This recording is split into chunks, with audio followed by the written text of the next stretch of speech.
صراط الذين عليهم.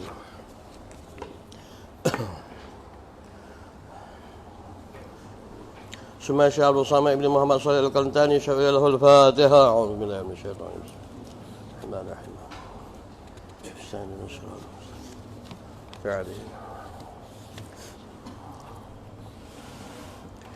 بسم الله الرحمن الرحيم. الحمد لله والعالمين والصلاة والسلام على أشرف الأنبياء والمرسلين وحبيبنا وشفيعنا مولانا محمد وعلى آله وصحبه أجمعين. قال رب اشرح لي صدري ويسر لي أمري واحلل عقدة من لساني يفقهوا قولي. قال مؤلف الله تعالى ونفعنا بعلومه في دارين آمين. يا معلم رمى حكمة علمني، يا معلم رمى حكمة علمني، يا معلم رمى حكمة علمني.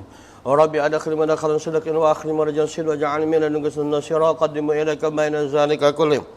بسم الله الرحمن الرحيم. نسألك يا من هو الله الذي لا إله إلا هو الملك القدوس السلام المؤمن المهيمن العزيز الجبار خالق البارئ المصور الغفار القهار الوهاب الرزاق فتاه العليم القابض الباسط الخافض المعز المذل السميع البصير الحكم العدل الحليم العظيم الغفور الشكور العلي الكبير الحفيظ المقيم الحسيب الجليل الكريم الرقيب المجيب الواسع المجيد الباعث الشهيد القوي المتين الولي الحميد المحسن المبدئ المعين المحيي المميت الحي القيوم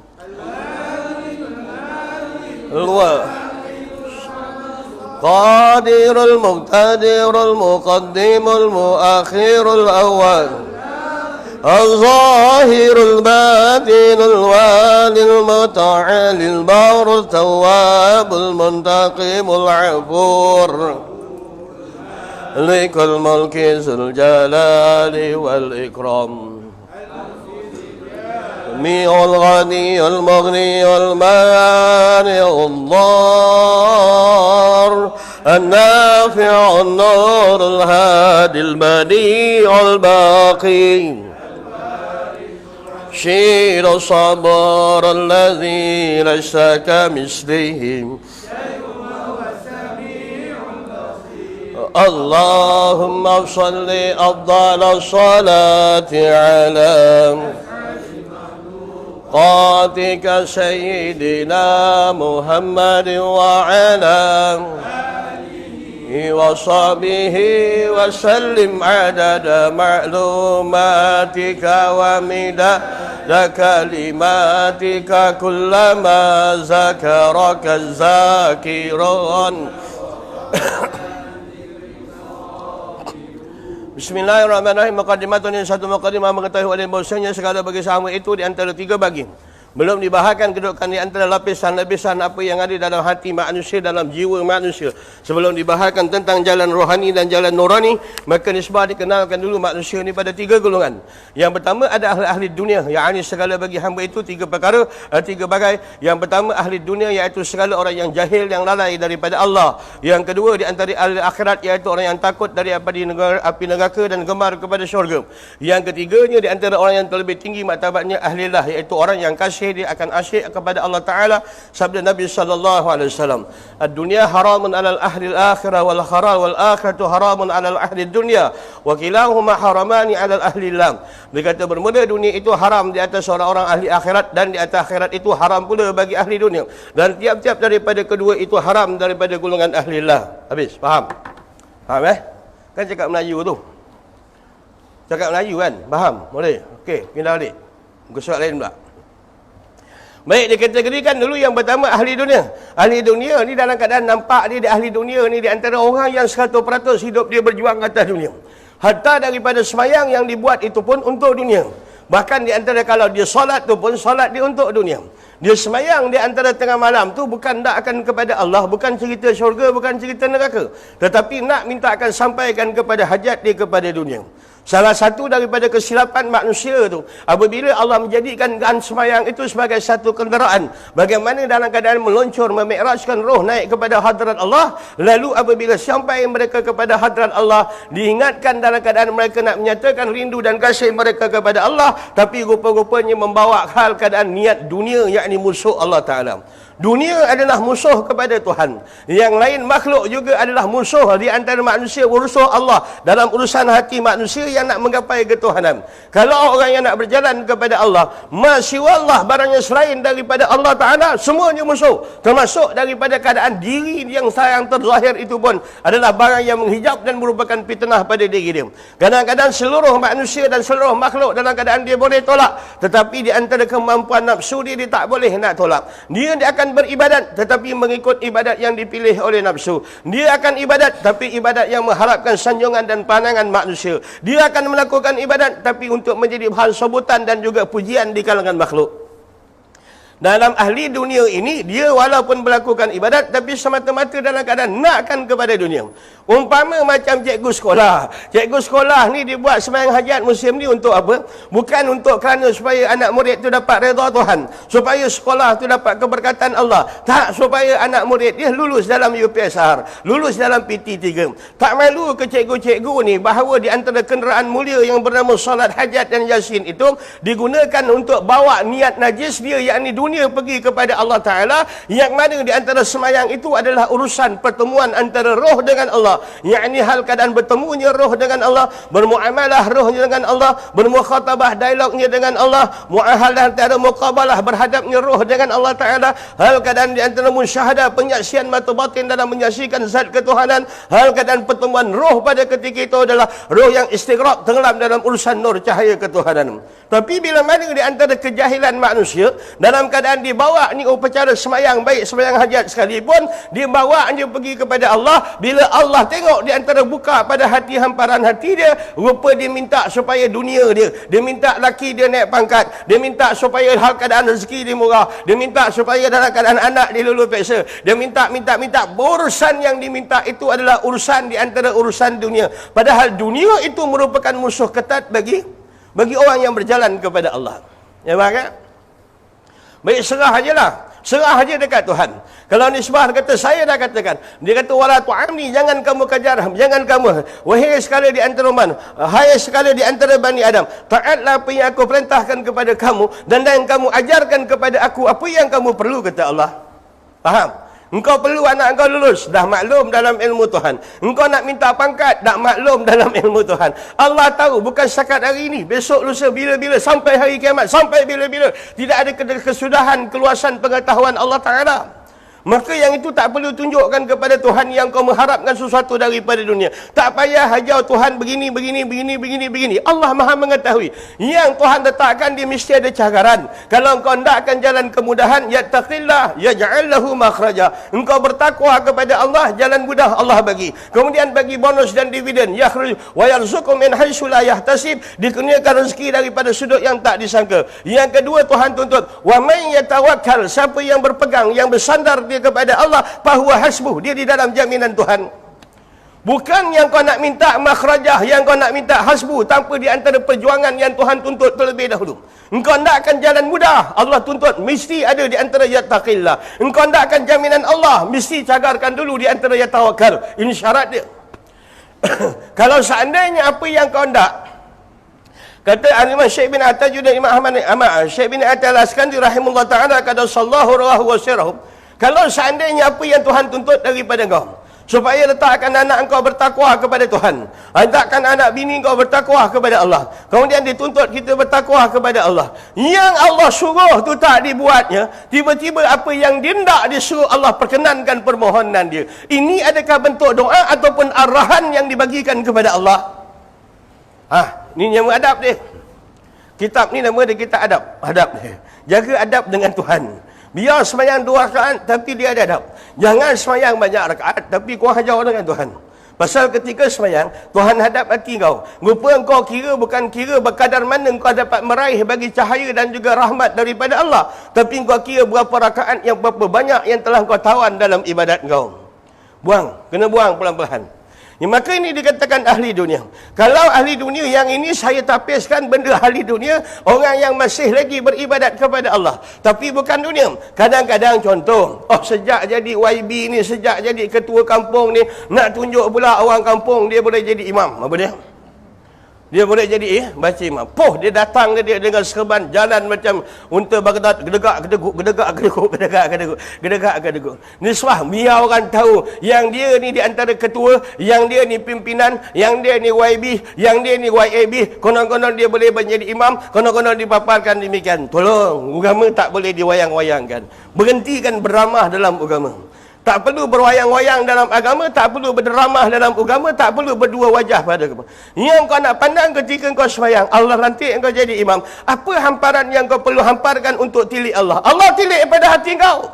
Bukan dalam keadaan kau fikir apa pandang makmum kepada kau dan bagaimana kau nak bercantikkan perhatian ibadat kau supaya mendapat sanjungan dan pujian daripada makmum kau. Ini orang berwayang ni, dia kena jaga baik-baik sikit dah. Nak pergi kat Tuhan ni telus, kena telus. Kena jawab terus. Kalau bini kau tanya, bang, abang ada niat tak nak kahwin dua? Ustaz kata lurus, ada tu ada. Itu je lah. Jangan bila bini kau jengelangkan mata sikit, dah mula gagap kau. Tapi luruslah, lurus. Bang, malam tadi abang bangun tahajud. Tengok abang tak ada, abang bangun tahajud tak? Padahal abang bangun kencing. Apa dia? Dia bangun kan kencing. Dia cakap dengan bini, dah tak ada. Yelah, masa abang tak ada tapi abang kan tahajud. Dalam dia bangun kencing, dia kencing lagi orang. Baik, betul.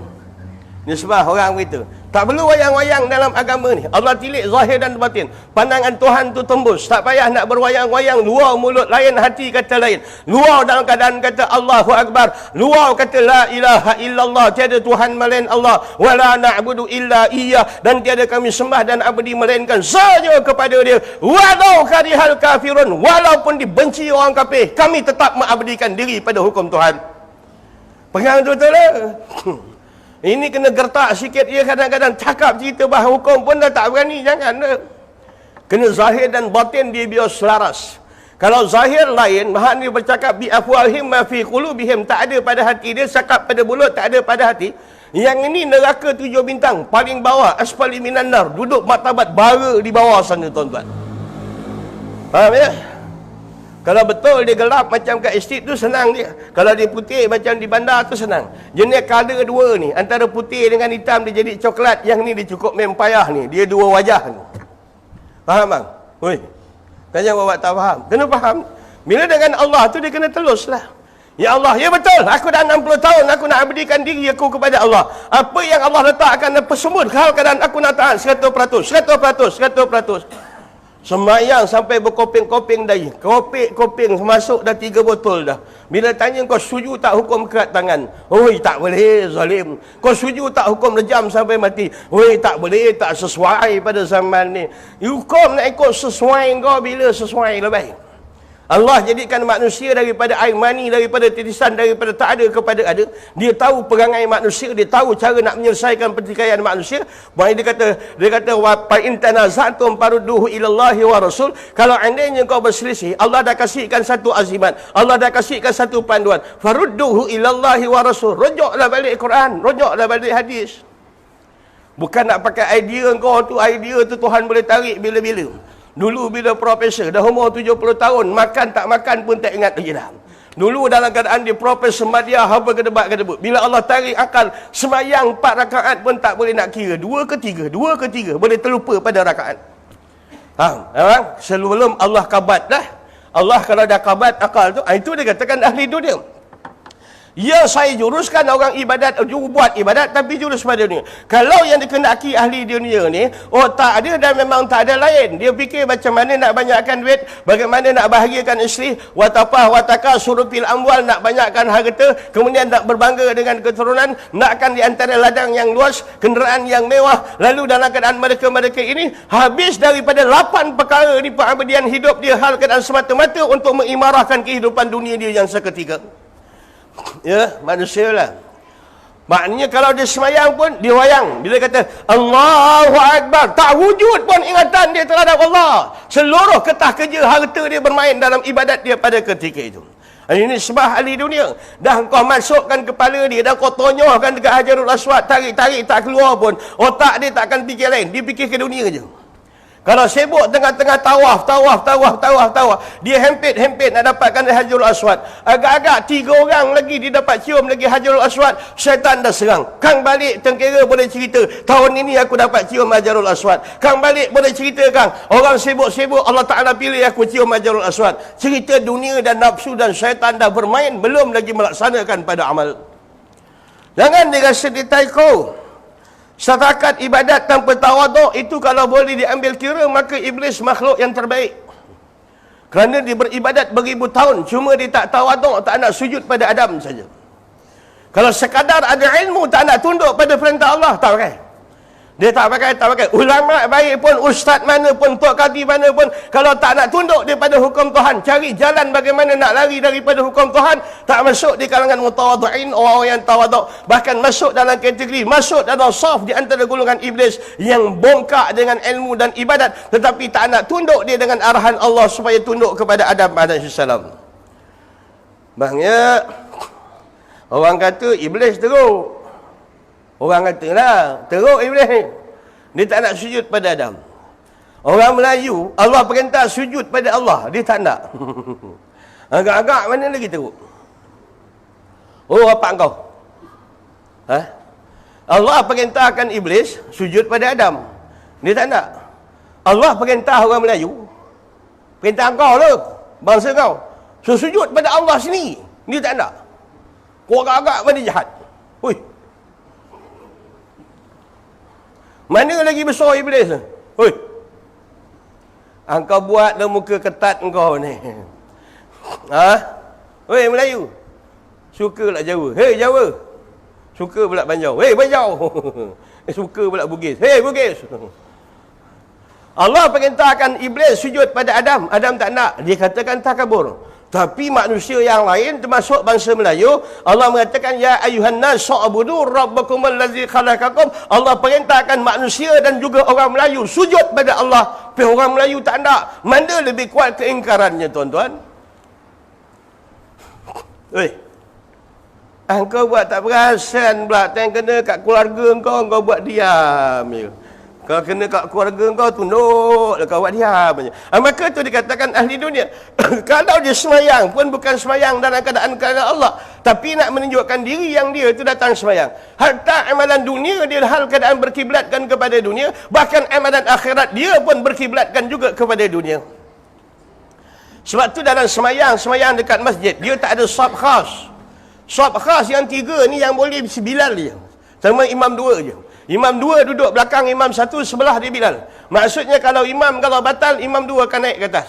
Kalau kata nak letak, ini tempat YB ni, yang ni Datuk sini, ni Datuk Seri sini, sini Datuk Serigala sini, sini Datuk sini, tak ada, hukum diharam. Tak ada lagi perbezaan saf dalam sembahyang. Faham bang?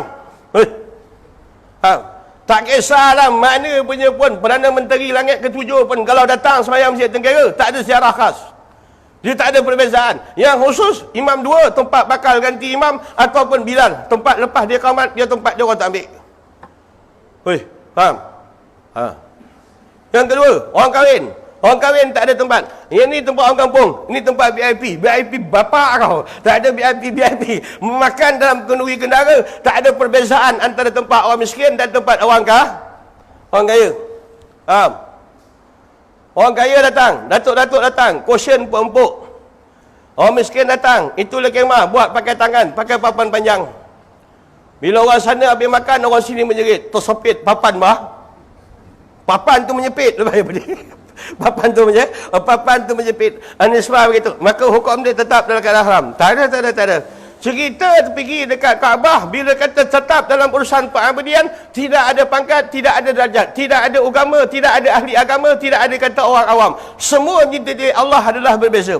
Kalau dikatakan ihram, ulama pun tak boleh pakai spender, orang awam pun tak boleh pakai spender. Wahal keadaan ustazah apa tok kadi pun tak boleh pakai spender, Perdana Menteri pun tak boleh pakai spender. Dia mesti setara. Faham dulu. Antara dunia ni dua je hubungan, makhluk Allah. Pangkat, darajat, barang yang mengelirukan. Tinggal. Itu dia ahli dunia. Allah Akbar. Syad. Balik Mekah. Dah balik Mekah pula tu, tiba kat Mekah beli sejadah kecil. Alamak, tak dijual tu, kedai salih, kedai berel tak jual tu. Ada jual kat Mekah je. Membawa pergi sembahyang Jumaat. Dia letak khas untuk dia. Maka ulama Sufi kata ini sembahyang orang yang mura'un, orang-orang yang bersifat dengan riak. Kerana masjid dah siapkan sejadah, konon-konon nak bawa sejadah bawa daripada Mekah, nak bawa ridak dia, nak letakkan tempat sujud khas. Yang ini amalan orang yang mura'un, orang yang riak, kata dia. Faham bang? Faham. Kau kalau tak bergerak tu macam kena kat kau je. Apa dia? Siap bawa sejadah kecil datang daripada Mekah, siap begini, siap begini. Jangan. Masjid ni dah ada. Tak payah nak bawa-bawa daripada rumah. Yang itu dikatakan ahli dunia. Dia semayang nakkan dunia, dia baca Quran pun nakkan dunia. Hal keadaan dia buat ibadat pun nakkan dunia, haji dan umrah pun pergi ke dunia. Kenapa kau pergi umrah? Jangan tidak, aku dah pencen dapat duit tak pergi haji, apa kata orang? Maka tak, perkataan jawapan dia bersempang juga daripada Allah. Bila bersempang daripada Allah, maka seluruh ibadat itu masih dikatakan lagi menuntut daripada dunia. Yang ini ahli dunia, tuan-tuan. Ahli dunia ni makin dia kurang hajau, makin dia biadab dengan Tuhan, makin Tuhan tambahkan rezeki dia. Lagi dalam keadaan dia sombong, bodoh, harta dunia, tambah Tuhan tambahkan rezeki dia. Lagi dalam keadaan dia angkuh dalam masyarakat, Allah tambahkan rezeki dia. Kerana rezeki hak keadaan, kenapa Allah buat demikian? Sanastajrijuhum min haitsu la ya'lamun. Kami pasangkan perangkap, yakni tipu helah daripada sudut yang mereka tidak sangka. Orang kaya ahli dunia yang angkuh, dia rasa dia banyak harta, Allah sayangkan kepada dia, tapi pada hakikatnya Allah muakan dia akan harta. Biar hati dia tertumpu kepada harta, kerana Allah nyatakan dalam hadis kursi, Allah cukup menyampah untuk berhadap kepada hati-hati ahli dunia yang angkuh dengan harta dia, tuan-tuan. Faham tak? Syad. Bila tertinggal wirid, rezeki makin bertambah, yang itu bahaya. Bila semayang lewat, rezeki makin bertambah, yang itu bahaya. Bila anak masih tak pakai tudung, rezeki bapa bertambah, yang itu bahaya. Bini pakai seluruh baju ketat-ketat, sebonggol sana, sebonggol sini, duit makin lama makin bertambah, itu rezeki adalah perangkap dan tipu helah daripada Allah. Semakin banyak kau telan rezeki, makin tertutup lagi pintu hati dan pandangan mata batin kau dalam menirik kebenaran Tuhan. Faham kan? Oi. Kau jangan buat tak perasan. Kau tidur-tidurlah. Tutup mata tu. Telinga tu tak jangan tutup. Maka sampai di ahli dunia, yakni orang yang jahil lagi lalai dalam daripada Allah. Yang pertama dalam keadaan jahil. Jahil cakap Arab. Bodoh cakap orang Tenggara. Bangang cakap orang Negeri Sembilan. Bebal cakap orang Molek.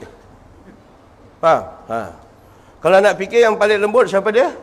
Negeri Sembilan lah. Orang Melaka ni kalau dimarah, bodoh kau. Kasau. Memang kasau betul orang Melaka. Kasau. Kalau orang Negeri Sembilan buat sikit silap, slow je. Bangang kau. Kan lembut bunyi tu. Sebab tu aku duduk Negeri Sembilan. Jadi apa-apa hal kalau marah orang, slow je. Bangang betul orang tu ni. Apa dia? Tu contoh ayat tu lah bang. Tak tahulah apa makna. Tapi seluruh yang disimpul tu kembali pada jahil. Ayat ni jahil.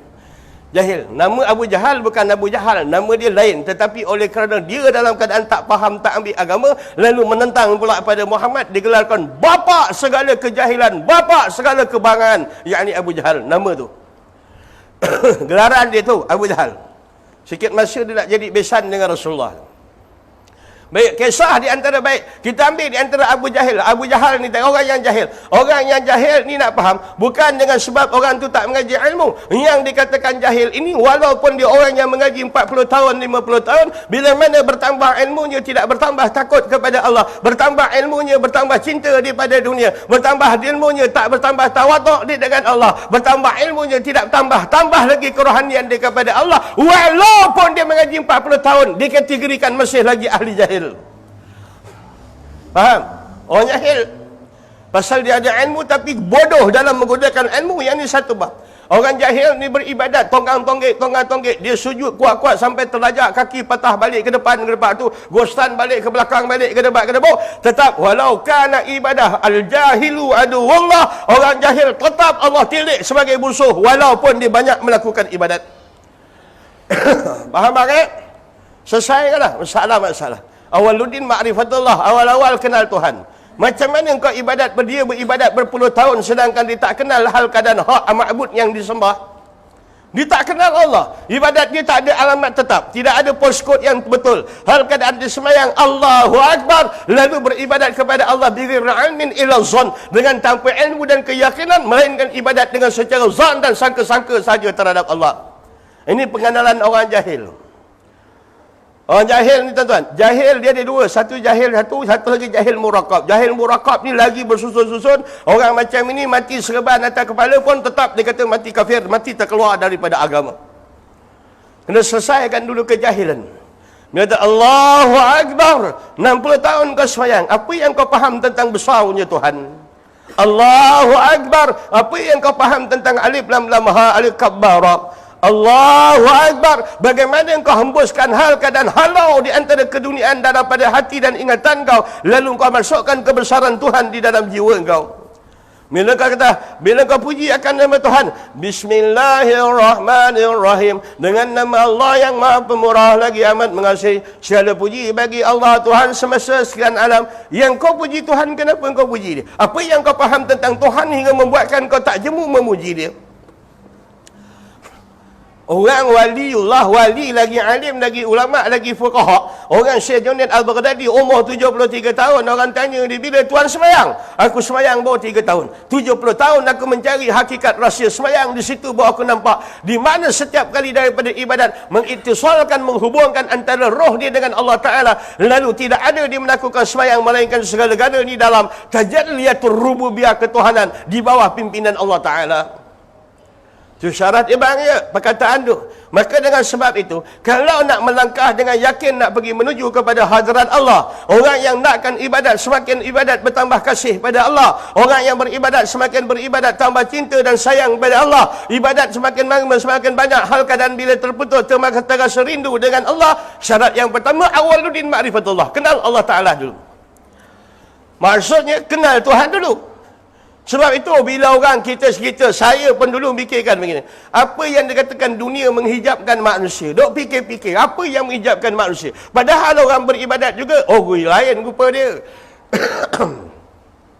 Rupanya masa lepas akan balik, mimpi kena kejar-kejar dengan puteri Gondol Ledang. Pagi tu mandi mayat, mandi pagi tu mandi, berniat, lepas mandi berniat, lepas tu hal keadaan habis sekolah, dapat kerja, tiba-tiba menggatal nak kahwin, lepas kahwin pula cari duit bagaimana nak bahagiakan isteri, nak cari duit pula nak buatkan rumah, cari duit pula tiba-tiba ada anak, nak buatkan rumah, nak belikan kereta. Dia jalan ruling satu round ini saja, umur dia dah 50 tahun. Bahkan dia terlupa dalam keadaan perjalanan di atas dunia, wajib dia mengenal pencipta, sampaikan dalam pencen nak kembali kepada Allah, tak lagi kenal Tuhan, tak ada kitab dia belajar dikenal Tuhan. Allah kena pula lantik AJK masjid, macam ulama pula langkah ke masjid. Allahu Akbar. Bukan tengkira okey. Kau jangan tengok dan bodoh dan AJK masjid. Wah, anda layat kau. Gana manusia ni lah tuan-tuan. Orang kalau semakin kalau kata man arafa nafsahu faqad arafa rabbahu. Orang yang mengenal akan dirinya maka kenal akan Tuhannya. Wa man arafa rabbahu jahala nafsahu. Orang yang mengenal akan Tuhannya bertambah jahil, bertambah bangang dia nak berhadap dengan kealiman Tuhan. Angkat aja takbir, Allahu Akbar. Kau mengaku kau alim, nak bertemu dengan alim ketuhanan, maka batal hakikat rohani. Bila Allahu Akbar, kau mengaku ada kuasa dan kekuatan untuk mendirikan sembahyang, berhadap dengan kudrat Allah, maka batal pertemuan dua kudrat, maka batal bagi hak rohani. Locotkan kuasa kau, matikan kemahuan kau, matikan diri kau, matikan af'al kau, matikan segala qasad kau, nak meletakkan segala mutlak bahawa sembahyang ini tidak ada urusan kau, melainkan yang pertama bagi peringkat awam, dia akan menganggap ini merupakan pilihan daripada Allah. Yang ni orang awam, masih awam lagi tu. Kalau tak nampak, tak ada gerak dia, melainkan gerak dia, tak ada perbuatan dia, melainkan tak ada perbuatan kita, melainkan perbuatan dia, tidak ada segala yang melainkan adalah dia. Nisbah di antara perangkat yang kedua, dia akan bahas muka surat sebelah, tak lama lagi. Nah, sama ni kita yang kita mudda'i mengatakan bahawa ibadat ini milik kita. Yang mengaku ada kuasa ni Fir'aun tuan-tuan. Yang mengaku ada perancangan ni pun Fir'aun. Dia kata dia ada kuasa. Bila manusia tak boleh nafikan kuasa dia dalam setiap daripada gerak dia, dia tak benamkan di dalam kuasa Tuhan, segala perancangan tak dibatalkan melainkan tenggelam dalam perancangan Allah. Maksud dua kalimah ini dah dirangkumkan dengan perkataan la haula wala quwwah. Dia tak ada daya dan dia tak ada upaya. Dia tak ada bagi hak kudrat dia, tak ada bagi hak iradat dia, melainkan segala berjalan di atas panturan, di atas apa aturan Allah. Ada kalanya bila hati yang cantik tidak melakukan ibadat itu, melainkan illa bi jazbatir rahmaniyah, melainkan tarikan daripada Tuhan dia. Banget. Allahu Akbar. Allahu Akbar. Kenapa saya semayang saya ingat barang yang lain daripada Allah? Kerana yang pertama tak cukup kenal, yang kedua tak cukup cinta. Barang siapa yang terpukau dia dengan cinta, terpukau dia dengan cinta ketuhanan, nescaya tidak memandang dia masih Allah barang yang lain daripada Allah. Yang ini kata Muktamad. Banget. Yang kata tasawuf ni aku tanya share belakang ni. Belakang ni ada share aku ni. Ni belakang ni ada share. Tak pasal? Ada tak? Aku tak nampak. Yang kata tasawuf ni bang, tasawuf ni bukan nak menunjukkan di antara perjalanan bagi zahir manusia. Jalan zahir tu walaupun dia tasawuf, dia takkan lari daripada syariat. Jangan kau nak buat tasawuf yang watak luar kau nak lari daripada syariat. Kau nak pakai baju tampal-tampal, nak menunjukkan kezuhudan kau. Ya, ada orang yang buat demikian. Tapi 2019 bukan macam itu. Kadar mana tunduknya di antara hati kau, bagaimana tenggelamnya hati kau dalam lautan ingatan terhadap Allah, bagaimana di antara hal keadaan pecah dan leburnya hak kedudukan sir kau, ataupun nurani kau yang tenggelam dalam seluruh hadrat ketuhanan, meletakkan dua cita rasa. Cita rasa yang pertama bagi ahli tasawuf itu, dalam kadar yang pertama peringkat zahir kau hari ini dalam bentuk zahir, kalau betul kalau betul manusia yang mendapat hirup daripada kasih Allah, kadar mana jasad kau dipengaruhi hari ini untuk melakukan ibadat kepada Allah. Kalau sekadar ibadat 5 waktu qabla dan ba'diyah, nak mengaku bahawa dia pilihan daripada Allah, illa barakah, yang ini banyak awak dapat. Nisbah di mana tanda yang kedua daripada Allah Ta'ala letakkan cincin cinta di kepada batin manusia, daripada engkau terbit daripada engkau mula engkau bangun tidur tadi sampai ke waktu sekarang, baik dalam ibadat ataupun doa ibadat, baik dalam makan ataupun dalam tidur, baik dalam mandi ataupun ketika dalam keadaan duduk santai, baik ketika minum teh ataupun ketika bergerak, kadar mana hati engkau terpaku dalam mengingati Allah. Kalau dalam semayang pun tak dapat hiritan daripada Allah, bagaimana keadaan di luar semayang? Tasawuf ke arah menjinakkan hati supaya dalam keadaan cenderung ketuhanan. Bukan di antara manusia dalam keadaan, bukan yang dikendak situ, manusia beramal dengan wirid tarikat, tapi perasaan hati dan nurani masih belum lagi tenggelam dalam urusan ketuhanan. Belum lagi.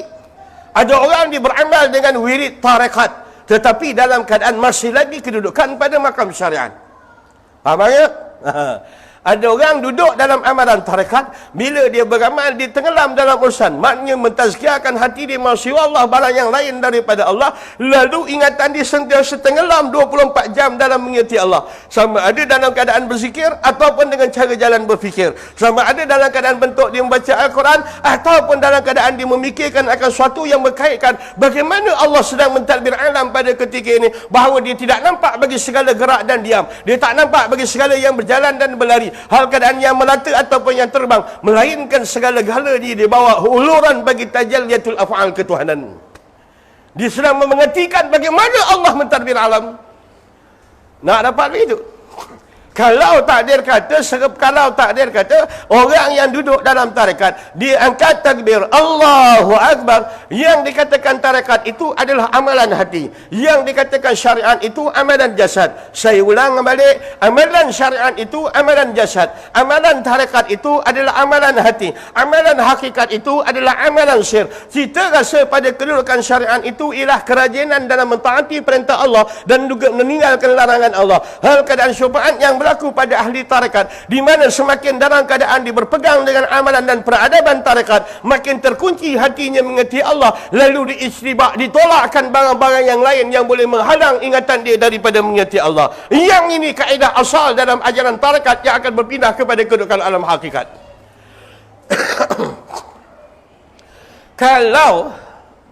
Kalau tok guru dok ngajar kita hakikat, sedangkan tok guru tak tenggelam dalam urusan Allah. Tok guru dalam keadaan ada kalanya ingat Allah seperti mana orang awam. Yang ni bukan dia, tuan-tuan.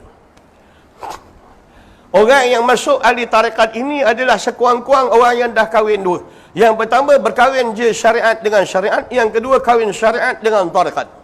Kahwin zahir dia dengan zahir, yang kedua kahwin zahir dengan batin. Yakni amalan zahir terlaksana, amalan batin terkunci dan berjalan dalam urusan mengasihi Allah. Dalam makan dia ada Allah, dalam orang kahwin dia ada Allah, dalam dia berjalan dia ada Allah, dalam kereta dia ada Allah. Namun hal keadaan nampak terpisah jasadnya daripada ibadat, namun hatinya tak pernah berpisah daripada pencipta alam.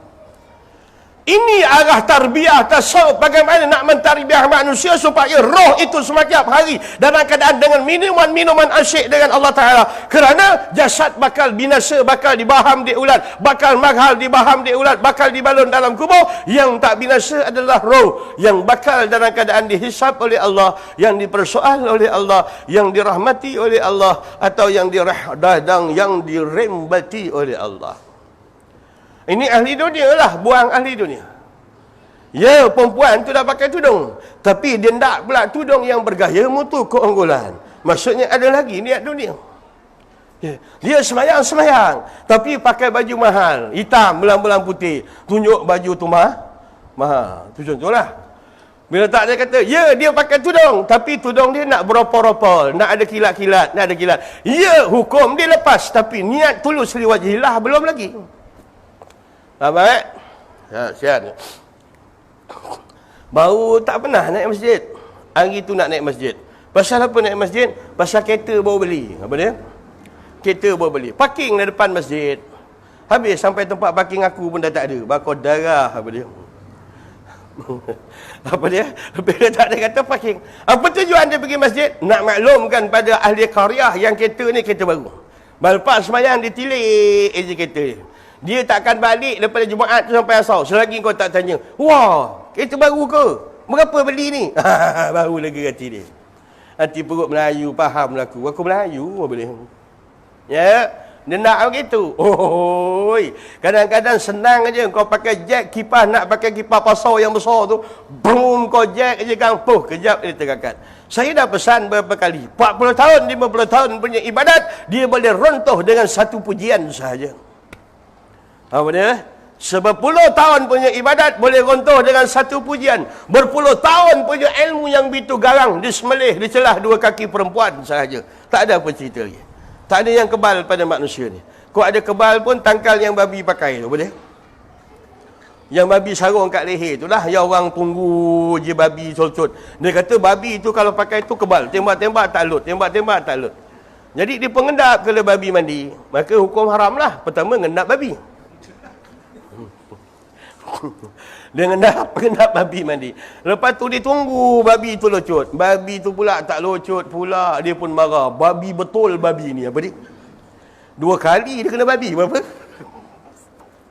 2 kali babi tu kena babi. Babi betul babi ni. Dia mandi tak locut tangkal kebal dia tak locut. Itu separuh. Kan tak ada orang dalam faham masjid ni nak ambil ilmu kebal. Allahu Akbar. Sihat tengok. Ya. Tak tersilap ke, tak silap ke, tak tahu tu. Entah Jibril hantar, tak tahu lah. Dia tak kasih pula pada Rasulullah di antara cerita ayat kebal. Apa dia? Ayat kebal kat Rasulullah. Tak sampai pula. Berdarah juga Rasulullah. Nampak tercabut juga gigi dia. Hal keadaan bila terbenam di antara besi, gantai besi dekat pipi dia ni. Besi terbenam dekat pipi. Ditarik dengan gigi menjembuh darah dia. Lalu disedut, dihisap pada sahabat Rasulullah Abu Sa'id Al-Khudri. Minum darah Rasulullah. Rasulullah toleh kepada Abu Sa'id. Dia katakan apa? Barang siapa yang makan dan minum barang yang keluar daripada tubuhku, maka dia diharamkan disentuh daripada api neraka. Itu darah Nabi. Bukan darah laki. Laki kau darah tinggi. Kau minum darah dia, ICU kau. Faham?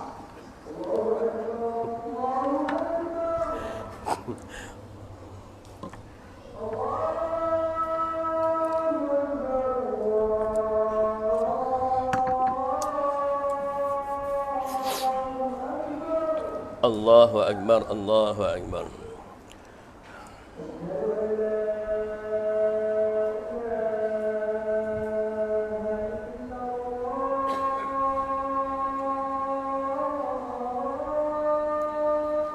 أشهد أن لا إله إلا الله.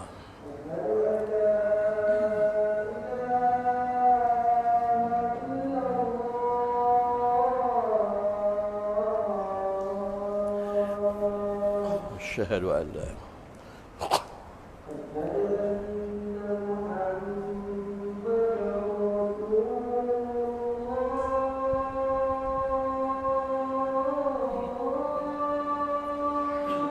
أشهد أن محمد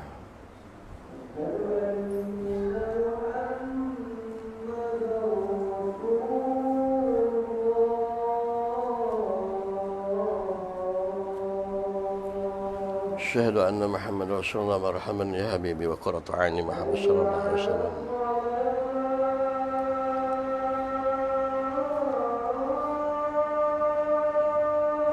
لا حول ولا قوة إلا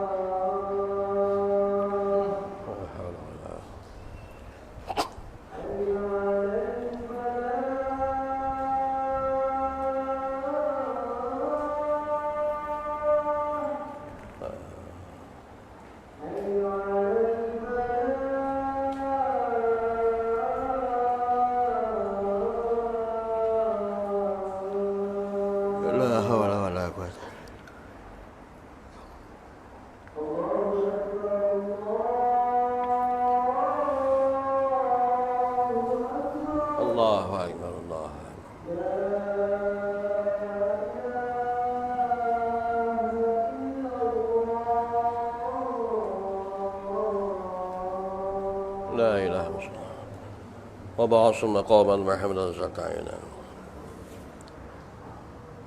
Al-azanu al-jazmu kata Rasulullah. Azan itu dijazamkan. Allahu Akbar, Allahu Akbar. Begitu dia. Allahu Akbar, Allah. Dia tak jazam. Dia kena sambung. Satu-satu bantikan. Allahu Akbar saja. Allahu Akbar, Allahu Akbar. Begitu dia. Allahu Akbar, Allah. Dia persambungkan Allah tu. Asal perkataan dia matikan.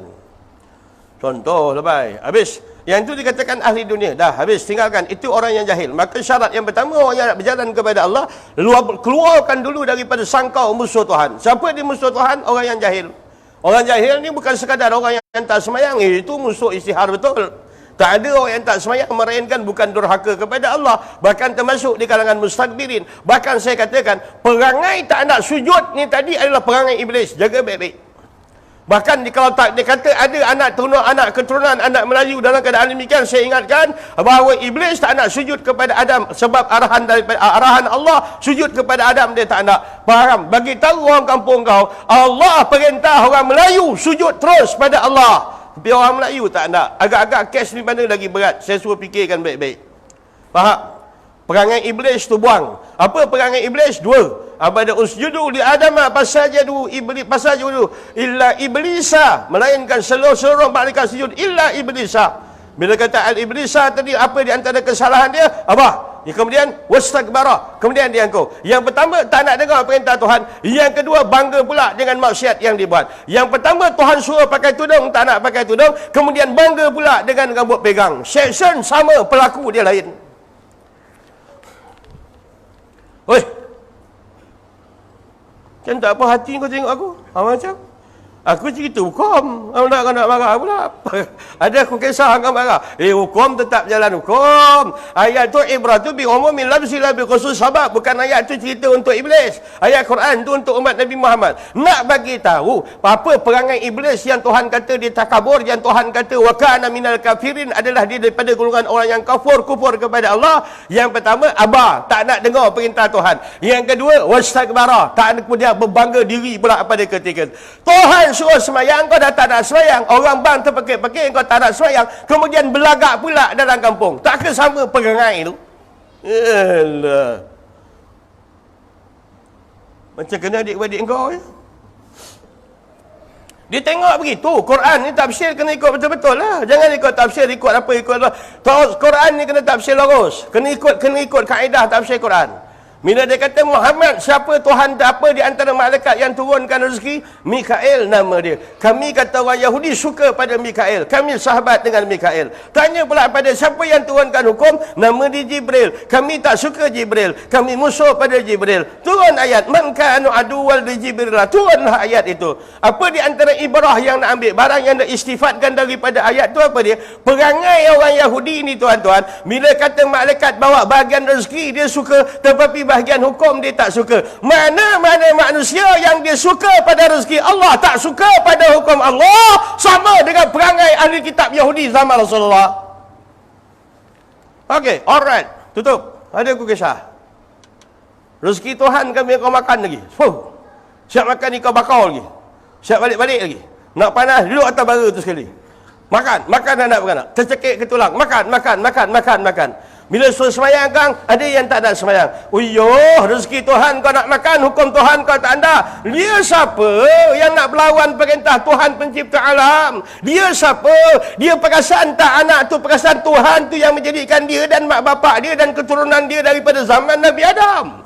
Apa yang dia nak angkut sangat, nak suruh sujud 17 kali satu hari, rokok pun jadi satu masalah. Allah bagikan rezeki dalam keadaan sudut tak berkira-kira. Time ibadat kau nak mempertikaikan hukum Allah.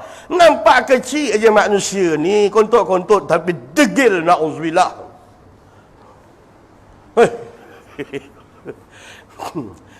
Degil. Kau tak percaya kalau kau duduk jawatan, ada jawatan lah. Katakan kau pengurusi masjid. Engkau pergi bersih masjid, engkau duduk setahun ni, engkau tengok macam-macam mazhab dalam kampung kau. Macam-macam mazhab. Ni mazhab suka semayang, ni mazhab pula dia suka semayang, dia tak suka majlis ilmu. Yang ni pula mazhab dia suka semayang, tapi ada adat yang tak senonoh ni dia buatlah lagi. Yang dia pula datang kajian masjid, tapi joget lambat dia tak pernah tinggal. Istiqamah dia joget lambat dia istiqamah. Macam-macam perangai. Buat majlis ilmu, satu kelompok ni komen, satu kelompok ni komen. Buatkan selawat tiba, yang kelompok ni pula komen, selawat ni komen. Datang pula jemaah-jemaah yang lain, dia pula komen. Dah duduk pengurusi baru nampak. Kau tak duduk pengurusi, kau tengok awam je orang ni. Nampak biasa je, jebai langgut, jabat lebay berjanggut. Rupa kepala ada 75 mazhab dalam. Mazhab 75 mazhab ada dalam kepala dia. Allahu Akbar. Syad dia. Habis, itu yang kata, baik buang jahil. Mula daripada besok pedulikan orang lain. Aku sembah Allah, aku tak yakin tentang Tuhan. Maksud tak ada ilmu yang mendatangkan yakin. Kadar mengatakan Allah itu sebagai Tuhan tanpa ilmu. Yang ini pahaman dan kaifiat tarekat orang Yahudi. Mereka tahu Allah mencipta langit. La yaqulun Allah. Wa idza sa'aluhunna man khalaqas samawati wal arda yaqulun Allah. Kamu tanya Yahudi dan Nasrani siapa cipta langit? La yakun. Dia jawab, nescaya dia akan katakan Allah. Tapi dia tak ada ilmu tentang Allah. Kalau tanya orang Melayu, siapa Tuhan kau nak? Allah. Macam mana kau kata Tuhan kau tu Allah? Ada tak kitab dalil yang kau belajar? Tak ada. Apa aku cakap demikian? Sama ada orang yang dulu. Kena selesaikan bang. Saya dah kata ni, kalau orang duk fokus-fokus atas dunia ni, kalau otak dia waras, dia fikir satu je. Kenapa Allah suruh semayang dalam keadaan dengan 5 waktu dengan 17 rakaat? Kenapa perkataan ihdinas siratal mustaqim mesti diulang tiap-tiap kali dalam semayang? Satu hari wajib 17 kali sebut ihdinas siratal mustaqim. Kemudian Tuhan suruh berlindung, jangan jadi daripada golongan Nasrani al-Maghdub, kemudian waladdal daripada golongan Yahudi. Jangan jadi dua. Makna perjuangan hidup ni, yang pertama suci tauhid terhadap Allah, yang kedua jangan ada tasabbuh pemikiran yang menyamai dengan Yahudi dan Nasrani. Ini saja dalam urusan semayang yang Allah suruh ulang 17 kali satu kali semayang. 1 bulan 500 kali. 1 tahun 1 bulan 500 kali. 1 tahun 6,000 lebih kita cakap ihdinas siratal mustaqim siratal ladzina an'amta alaihim. Maknanya itu sebenarnya Tuhan suruh buat. Jangan ada tasyabuh dengan Yahudi. Janganlah. Jangan. Faham? Apa engkau ni bercakap, apa hukum-hukum? Ini semua politik. Mana ada beza, mana boleh campur Islam dengan politik? Orang yang mempisahkan Islam dengan politik, agaman Nasrani. Faham Kristian. Faham baik-baik. Jangan kau kata, ghairil maghdubi alaihim waladdallin. Minta berlindung dengan Allah daripada tasyabuh daripada golongan Yahudi dan Nasrani, pemikiran dia orang. Jangan. Tapi kita pisahkan antara Islam dan politik. Seperti mana apa yang dinyatakan dalam Bible dia, wa ma kaisar li kaisar wa ma lillah lillah. Untuk raja-raja, untuk Allah Allah. Antara politik dengan agama tak ada kena-mengena. Yang ini ajaran Kristian. Faham? Siapa yang pernah kata tu buat taubat nasuha, buat taubat. Ya Allah, ya Allah, ya Allah. Kau tak boleh kahwin Indon. Ya ampun, ya ampun, ya ampun. Kahwin apa? Kahwin Indon. Nah, Indon min separ macam mana? Engkau bini kau Indon macam mana? Ya ampun, ya ampun. Ya ampun, ya ampun, ya ampun. Rasaklah kau. Habis. Yang itu ahli dunia. Maka yang pertama, buang kejahilan. Pedulikan. Tak payah nak action. Tak payah nak menyampuk-nyampuk cakap agama. Selesaikan dulu kerja dengan Tuhan. Bila hari ni boleh lagi menyamar, boleh lagi berlakon, boleh lagi dramatis. Dah dibalut dengan kain kapan, diselit je lah liang lahat. Dah tutup bawah pandaka. Terbuka segalanya. Adakah selama ini aku ibadat, aku yakin dengan ketuhanan Allah? Kalau aku yakin dengan ketuhanan Allah, kenapa ada ayat-ayat Allah yang aku boleh tolak, yang aku boleh pertikaikan hukum Tuhan? Penat bang, boleh? Penat, bukan tak penat. Pergi masjid. Bila pergi masjid kena kritik sikit. Ya Allah, mengajuk pula engkau. Kalau aku tepuk dalam muka kau kakak pedih. Dah tahu nak belajar tu tahankan aja dah sekejap. Nak kenal Tuhan. Biar sebelum dibalut dengan kain kapan kita pergi ke Tuhan, kita dah kenal Allah. Belum berantara kawan kita pada sebelum kita mati, sebelum dah dibalut dengan kain kapan, sebelum ditonyorkan muka Rasulullah, adakah kau kenal siapakah laki-laki ini? Kalau kau tak dapat jawab, menandakan jauh api daripada panggang untuk mendapat syafaat Rasulullah. Banyakkan selawat sampai mimpi Rasulullah. Banyakkan selawat sampai dapat menghirup nur Rasulullah. Dah banyakkan selawat sampai ada pertemuan liqa' dengan Rasulullah. Banyakkan selawat sampai boleh berhimpun antara cahaya kita dengan Rasulullah.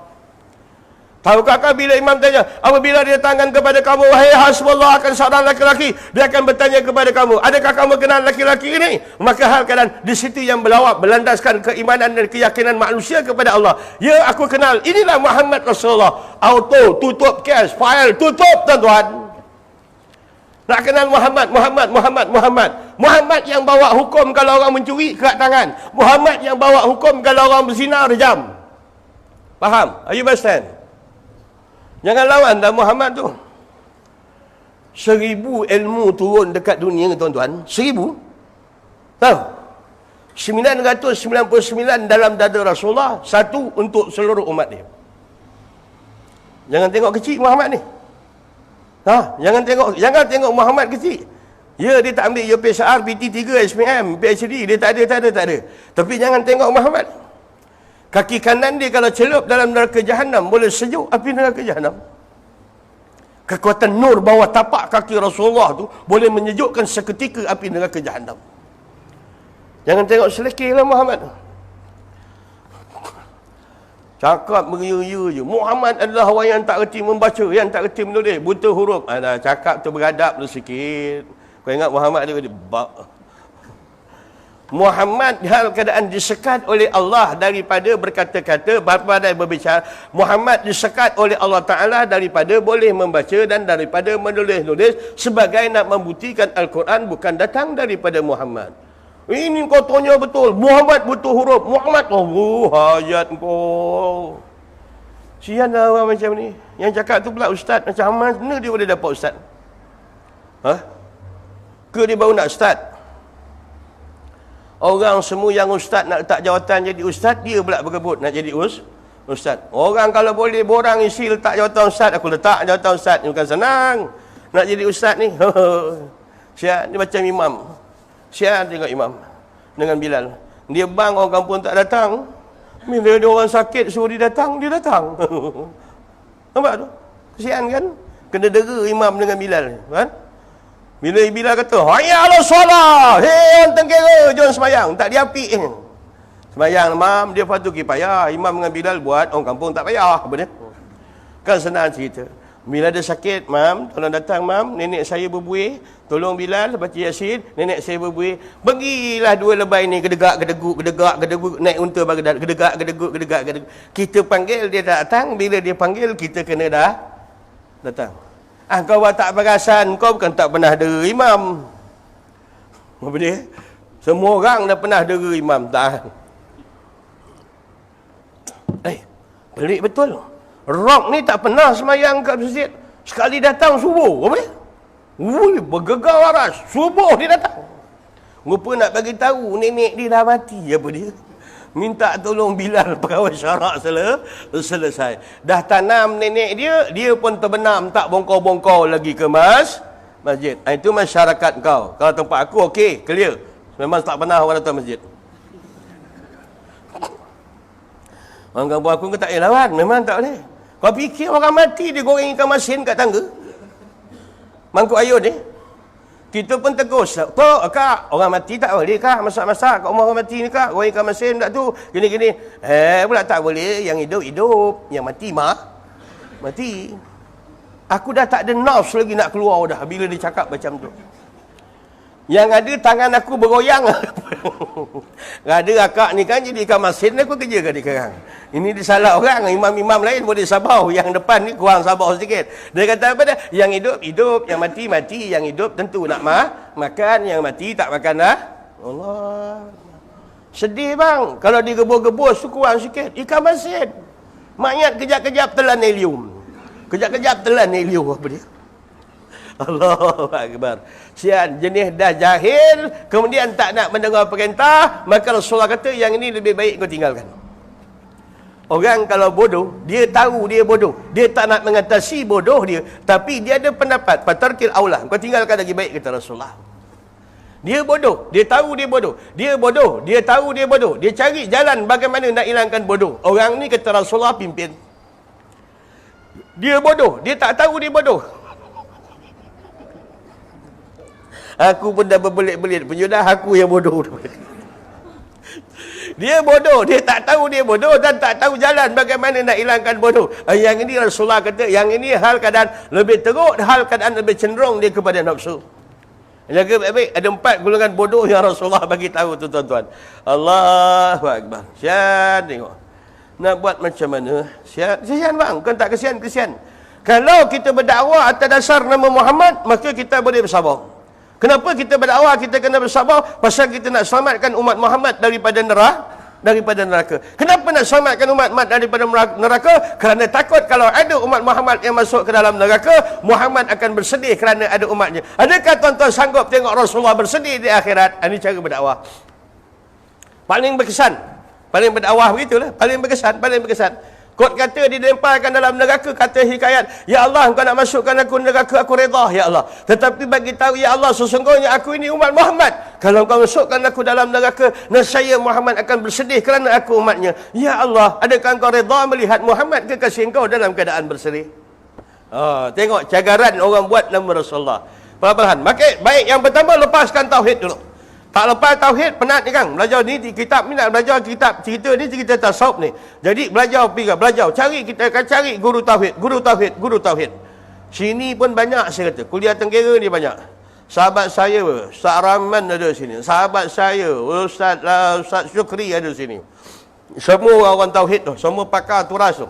Itu dikatakan ahli dunia dalam keadaan lalai dia daripada Allah. Dia tak ingat dia akan Allah. Duk leka nak menjahal keadaan bahagiakan anak beranak. Nak besarkan rumah. Nak banyakkan anak. Nak bangga dengan keturunan. Watakan suruh pil ambal. Nak himpunkan harta. Nak pusakakan pada anak-anak. Yang ini hanya tak masuk senarai dalam kitab. Yang kedua, ahli akhirat. Yang ini orang yang takut dia akan daripada api neraka dan gemar dia kepada syurga. Kenapa engkau ibadat nak masuk syurga? Kenapa engkau ibadat takut pada neraka? Yang ini diterima akan amalan dia tetapi tak mengubah bagi dasar dan perasaan dia terhadap Allah. Faham? Dia semayang tapi tak tambah kasih kat Tuhan. Dia semayang kerana apa? Nakkan syurga. Dia semayang kerana apa? Bukan kerana nakkan Allah, tapi nak minta tolong dengan Tuhan, jangan masukkan dia dalam neraka. Ayat itu belum lagi yang dikatakan khalis li wajhillah, bersih ikhlas kerana wajah Allah. Belum. Kenapa engkau ibadat kepada Allah? Kerana dia Allah, dia Tuhan, aku hamba. Kenapa engkau ibadat kerana Allah? Bukan kerana syurga, bukan kerana neraka. Andainya kata Rabi'atul Adawiyah, aku ibadat kerana neraka, takut neraka, bakarlah aku wahai Allah. Andainya aku beribadat kerana syurga, tutuplah pintu syurga untuk aku masuk daripadanya. Hal keadaan sesungguhnya aku ibadat kerana menuntut dan bagi redha-Mu ya Allah. Keadaan apa lagi perlu dalam keadaan aku dibakar di dalam neraka ya Allah, kerana sepanjang hidup aku terbakar dengan pantulan cinta Engkau wahai Allah. Itu Rabi'atul Adawiyah. Tuan-tuan dia tersilap, terlangkah di antara dia bila terputus belanja bapak dia, lalu bermimpi pada Rasulullah nak cari duit dalam musim kemarau. Tiba-tiba bapak dia tertidur mimpi Rasulullah. Dia kata nak kisah bapak dia tak ada duit belanja dah ni. Rasulullah kata besok kau pergi jumpa raja pergi jumpa raja. Kau cakap dengan raja, "Hei raja lah. Hei Sultan, sesungguhnya malam tadi hal keadaan engkau tak tidur malam tadi, engkau terlupa selawat pada Rasulullah. Biasa engkau sebelum tidur kau akan berselawat sebanyak 400 kali. Oleh kerana engkau terlupa, maka Rasulullah perintahkan bayar bahal keadaan keluarkan peruntukan, berikan kepada dia sebanyak 400 dinar." Terperanjat beruk Sultan. Sultan terperanjat beruk. Apa kata Sultan? Ya betul, memang Sultan hari-hari buat selawat sebelum daripada tidur. Hari itu dalam keadaan dia tertidur, betapa sukanya bahawa bila mana dia terlepas daripada selawat, dapat teguran daripada Rasulullah, menandakan ibadat dia ada aliran terus kepada Rasulullah. Bila dia terlupa selawat, Rasulullah tegur, bagi tahu kepada bapak, kepada Rabi'atul Adawiyah, tuan-tuan. Oh, sedap. Kita orang pergi umrah je, kirim salam kat Rasulullah. Tak pernah dengar pun Rasulullah jawab. Kirim salam kat Rasulullah. Tak pernah dengar pun Rasulullah jawab.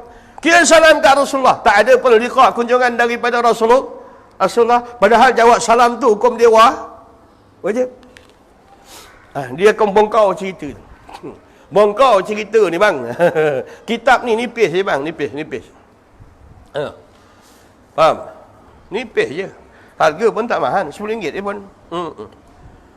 6 batang pokok getah, kopik lantun, jual dapat. Kau kata? Ataupun besok meniaga misop 2 pinggan, RM10. Dapat satu kitab. Allah. Syahid. Habis. Maka dia beramal. Baik, saya patah balik pada contoh. Sikit lagi. Saya patah balik pada contoh. Anak sulung kau balik.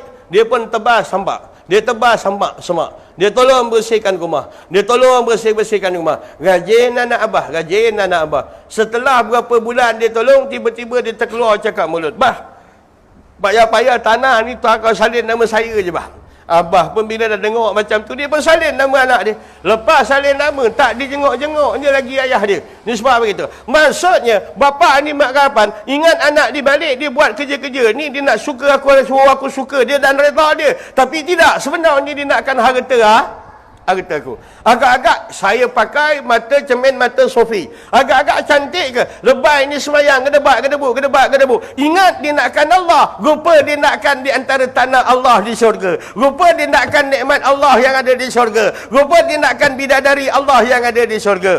Niat ini hukum fiqah lulus, syariat lulus. Jangan kata tak boleh. Cuma dah tua ni nak kena bersihkan. Ya Allah, masukkan aku dalam syurga. Dah tua peringkat begini. Bukan mohon sekadar untuk syurga, lebih kuat lagi dalam keadaan minta ampun kepada Allah, dijauhkan daripada neraka.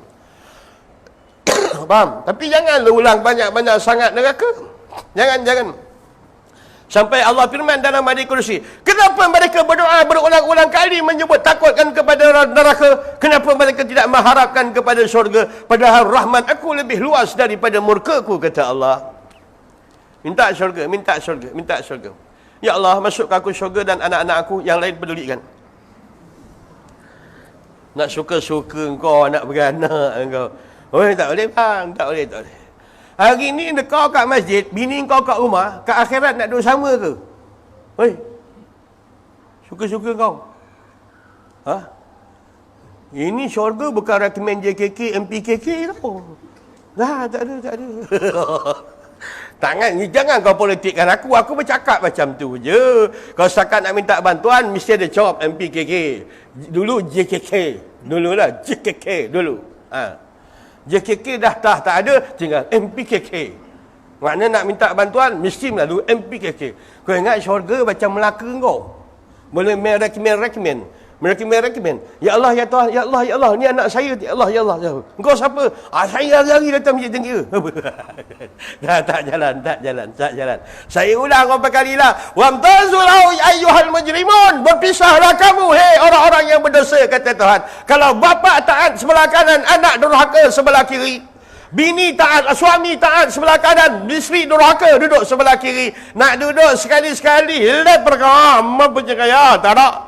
Itu keadilan. Siapa saja yang tentang, siapa yang taat, innal abrara fi na'im wa innal fujara fi jahim. Dia tetap dalam keadaan demikian. Hatta kata Nabi, an jannatu lil muti' walau kana abdan habsyian. Syurga itu bagi orang yang taat, walaupun di kalangan hamba habsyi yang berkulit hitam. Walaupun hamba syurga itu untuk orang yang taat, walaupun untuk hamba habsyi yang berkulit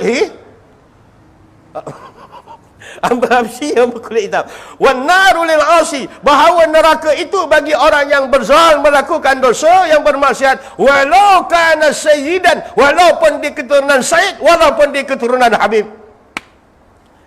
Ini keadilan Tuhan. Lau Fatimah binti Muhammad saraqat laka ta'tu yadaha. Andainya Muhammad bin Fatimah yang mencuri Muhammad bin Abdullah, akulah yang akan mengkerat tangan dia.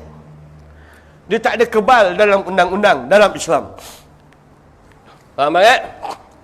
No kebal-kebal, tak ada kroni. Khalifah mengompak, khalifah kita kerat.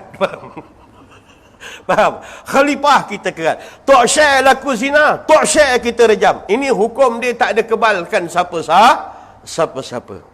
Qadi pun dia yang jatuhkan hukuman. Atas qadi ada lagi satu yang dicantik secara sulit, qadiul qudha, yakni kepala bagi segala qadi. Dia yang akan menghukum segala qadi-qadi dan pembesar-pembesar. Itu dalam hukum Islam. Banyak. Cuba tengok kitab tu. Dia ada tulis dalam Tamir Nisan dengan Nanyang Siang Pau. Allahu Akbar. Penat bang. Maka minta jauh daripada neraka. Minta baik. Dia main teka-teka silang kata bang hidup ni jongkan-jongkit. Raja berharap, khauf artinya takut. Ya. Bila kenalkan, kenapa di antara kau takut pada neraka? Mak Datuk bukan kecil-kecil umat, baling batu 70 tahun bos sampai bawah. Bawah dia pula ada satu lagi lurah. Lurah tu kalau balingkan batu 40 tahun sampai dia bawah lagi. Atas 70 tahun nama neraka Jahannam, 40 tahun ke bawah lagi tu neraka Wail. Api itu depan, belakang, kiri, kanan, atas, bawah. Api. Dalam lautan api. Dalam dia ada harimau berapi, ada ular berapi, lipan berapi, binatang berapi, babi berapi, anjing berapi yang akan mengazab manusia dalam azab api neraka. Bila kata, ya Allah, ya Tuhanku, jauhkan aku daripada azab api neraka, wa qina azaban nar, wa qina azaban nar. Dia menghadirkan suasana kehadiran di dalam neraka, lalu dia rasa takut, tak tahan dengan azab Allah. Tiba-tiba ditekan dengan perasaan takut, terjongkit satu perasaan, ya Allah, ampunkan aku, yakni berharapkan keampunan. Ditekan ni dengan sifat takut kepada neraka, terjongkit perasaan berharapkan keampunan dan pertolongan daripada Allah. Bila beribadat, dia ada dua imbang pakai dacing. Walaupun dacing dah tak ada lagi, tapi kena pakai dacing. Apa kata dacing nak kena pakai? Makna raja dan khauf dia kena imbang. Makna jangan terlampau takutkan pada demikian hingga dalam keadaan tak jadi kerja. Ada kalanya harapkan dia kepada rahmat Allah. Imbangan dua ni dalam keadaan dia perlu. Dia tak boleh tinggal. Ibarat kata, kalau orang yang melakukan semayang tidak ada rasa takut berhadap keagungan Allah, orang yang melakukan semayang tidak ada rasa malu dengan kehormatan Allah, itu semayang ilek perkak pada kerohanian, tidak ada artinya di sisi Allah. Memang tak? Pemerlahan. Ya, siap. Tengok, apa benda yang buat kau terhalang. Kadang-kadang dunia, duk cari nafkah. Kerja cari nafkah. Kau kerja apa? Buat ada kerja kau. Jangan sampai kau berhenti kerja nak jadi wali, aku pijit. Kau beramal-beramal nak jadi wali. Tak. Apa yang Tuhan dah iktisabkan kau, kerja kau usaha ikhtiar, cari anak bini, cari rezeki kedebak-kedebuk. Malam sekadar dalam keadaan kau beramal. Janji walaupun sedikit, hati kau telus nakkan Tuhan. Pasal ukuran Allah dah letakkan kau cara begitu. Yang jadi pelik bin ajaib, orang tua-tua bayar aku ni dah 60 tahun, 70 tahun, dah tak ada kerja, bencin dah ada, anak-anak pun dah ulur, rezeki dah terjamin, tapi masih belum lagi nak menyerahkan diri pada Allah Ta'ala pada saat-saat umur dah 67-70 tahun, kerana kata Nabi, 60 hingga 70 adalah umur yang paling ranum untuk dituai oleh malaikat Israel. Faham ya? Jangan dengar, oh ya Allah, menyesal aku. Rupa tak juga bertaubat. Maka kata dalam kitab Mawazil Baniyah, bapak munafik kau. Besok dia kau cerita azab, ya Allah, ngeri aku. Allah, Allah, Allah, Allah, Allah. Bergegar satu badan. Berdiri, mak bulu ketiakku. Gedebak. Tak juga dia bertaubat. Syarat taubat pergi mengaji masjid, tak mengaji juga. Kalau taubat duk berhenti dosa, tak rajin di antara qada sembahyang dan qada puasa, tak menghadiri dalam majlis ilmu, tak sah perjalanan taubat tu. Syarat orang taubat apa? Orang tanya kepada Rabi'atul Adawiyah bila ditanya oleh Hasan Al-Basri rahimahullah ta'ala kepada Rasulullah, dia kata, apakah bertanda taubat itu diterima ya Rabi'atul Adawiyah? Maka jawab Rabi'atul Adawiyah, apa kata dia? Sesungguhnya taubat diterima, yang pertama, berkekalan kau tanpa jemu untuk bertaubat, bertanda bertaubat kau dalam perjalanan penerimaan Allah. Yang kedua, melazimi kau setiap kalimat istighfar itu berserta dengan penyesalan, dengan sebab kau melakukan dosa kepada Allah. Kenapa kita perlu menyesal melakukan dosa? Kerana bukan sebab daripada dosa itu kita semata-mata takut kepada neraka adalah cerita yang kedua. Yang keadaan takut daripada dosa itu, kesan daripada dosa yang kita dah lakukan masa umur dalam keadaan belasan tahun, dah 40 tahun kita beramal, tak pernah lazat dengan Tuhan. 40 tahun sembah Allah, tak pernah rasa asyik dengan Allah. 40 tahun sembah Allah, tak pernah merasakan kemegahan Allah. Pasal cahaya kemegahan takkan boleh masuk pada hati yang berkarat dengan maksiat yang belum ditaubatkan lagi dengan air mata penyesalan, tuan-tuan. Ya, menangislah tengah malam. Ya Allah, ampunkan aku ya Allah. Buat menangis. Tak boleh ya Rasulullah. Buat juga menangis tak boleh ya. Tak boleh menangis kata Rasulullah. Tak boleh. Buatlah suara orang menangis. Ya Allah, aku banyak dosa ya Allah. Aku tahu bahawa kau kasih aku nikmat, aku gunakan nikmat itu, aku lakukan dosa dengan nikmat kau. Dan aku tahu kau maha memandang, memerhati ya Allah. Aku melakukan dosa dengan menggunakan nikmat kau dan juga hal keadaan di dalam perhatian kau, wahai Allah. Tak malu ke tuan-tuan? Agak-agak kalau kita melakukan maksiat depan mak bapak, rasa macam mana? Kau bawa balik tunang kau, duduk depan minum, bertunang, bawa tunang balik rumah, kenalkan dengan bapak kata. Dan agak-agak depan bapak engkau tak kau main suap-suap. Buka mulut yang, buka, kalau kau tapuk, mulut kau kerang apa dia. Begini kau buat? Tak kau buat, segan. Ataupun kau tengok dia, kau tarik bau dia, kau cium dia. Cok. Lepas kau ni buat. Tak ada. Besar, malu kau, rasa kau malu. Wallahu basirun bil ibad. Allah tak pernah lepas pandang pada manusia. Tak besar ke kau hajau. Tuhan kasih nikmat kau, guna nikmat kau, derhaka balik kepada Allah Ta'ala di dalam pengetahuan dan ilmu Allah Ta'ala dan juga dalam penglihatan Allah. Jenis muka konkret ni payah baik. Tu makcik-makcik yang tak pakai tudung, dia perasan tak Tuhan dia melihat? Itu budak-budak perempuan yang pakai tudung seluar ketat-ketat. Sampai anjing pun nak juling tengok dia. Anjing pun nak juling kepada dia. Agak-agak budak tu tak tahu ke Tuhan yang menjadikan dia dan mak bapak dia sentiasa maha melihat. Dia tahu tak duit seluar ketat dan seluar t-shirt gantung yang nampak pusat seranti dia tu rezeki yang datang daripada Allah. Ini tauhid bang, ini tasawuf bang. Bukan nak cerita halal haram lagi bang. Nak perasan Tuhan tu ada, tauhid. Nak perasan sifat Tuhan dia maha melihat. Nak perasan jangan berangan yang bukan-bukan dah tua ni kerana dia mengetahui niat kau. Itu aja bang. Dah tua-tua, nak kahwin lagi, tengok perempuan janda. Mak Datuk solid. Dia terlupa hujung tu ada gol apa dia? Kalau dia dapat perempuan solid ni, kejap lagi dia gol apa dia? Solidnya. Apa solid? Dekat dapur dia kopi jantan 3 papan. Tongkat Ali ada 2 batang. Orang kata nak kuat lagi tenaga batin, kau kikis tongkat kampung ulu. Dikikisnya tongkat kampung ulu. Pasal untuk kuatkan tenaga batin. Itu pun dah macam-macam ubat kau leka nak kahwin lagi. Allah Akbar. Sihat tengok bang ya. Penat bang. Kau beramal. Kejap lagi India lalu. Kau nampak pusat dia meliri-eri kau. Ini kau boleh. Bila kau pandang dengan keadaan syahwat, 20 tahun kau bertarakat, dia runtuh merodum jam itu juga tuan-tuan. Pahala kau dapat, tapi kedudukan rohani kau meredum jauh ke bawah. Faham? Kalau orang bujang lagi tak senonoh bagaimana boleh? Apa dia? Orang bujang lagi tak senonoh. Lagi tak senonoh. Selesaikanlah bang, kena selesaikanlah. Kadang duk suruh harah-harahkan banyak kerja dia. Abang buat sendiri. Bila abang semayang, bila tak ada kata, apa benda yang terhalang daripada? Takkan aku dah sembah Tuhan 60 tahun, tak rasa sayang, kasih, rindu, tak rasa cinta kepada Allah, tak rasa terhutang budi kepada Allah. Dah berapa kali aku rokok beribu-ribu kali, puluh ribu kita rokok daripada umur 15 tahun. Kenapa tak berasa kebesaran Tuhan dalam jiwa aku? Tak berasa keagungan Allah? Kenapa aku sujud dah ratus ribu kali tuan-tuan, 30-40 tahun sujud? Kenapa aku tak makin tawaduk atas dunia? Makin tua makin sombong, makin dapat harta makin sombong, makin tua makin gila kemegahan, makin tua makin gila kemasyhuran, dan makin tua makin gila tak jadi ketua, makin tua makin cinta kepada dunia. Soalan tu keluar kalau bang, jawab sendiri, ambil tindakan sendiri. Baik? Ya? Yang tua-tua ni. Sian.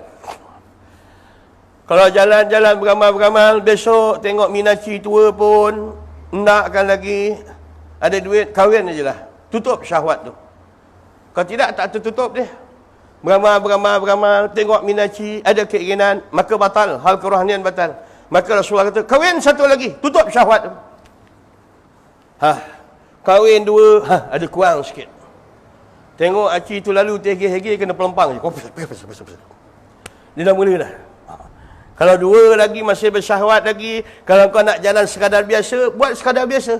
Tapi kalau kau nakkan di antara kemenangan rohani kau dalam menggapai ketuhanan, maka kawal nafsu kau, syahwat-syahwat kau. Yang pertama sekali amalan yang tuan-tuan nak kena buat, kunci 5 pintu panca indera. Mata kunci, mata kena kunci, lidah kena kunci, hidung kena kunci, cita rasa 5 ni nak kena padam dulu, tahan dulu. Kau tak boleh. Kalau tak ada kata maghrib tadi nak naik masjid, ada amor yang jatuh daripada basikal, terselak baju dia, hoi, pahadigan yang tak perlu kita ceritakan. Faham? Ke kau nak aku ceritakan? Tak perlulah. Kata tak perlu kita ceritakan. Bila dia pandang satu panca indera pemandangan, dia akan terakam, dan ada kalanya bila kau beramal, rakaman tu akan keluar balik. Apa engkau malam ni lain macam nampak?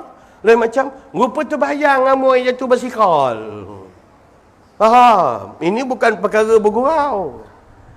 Takut bersyahwat dalam urusan dengan Tuhan ni tak berasan. Dia rasa dia kekasih, tapi Tuhan tilik dia sebagai musuh.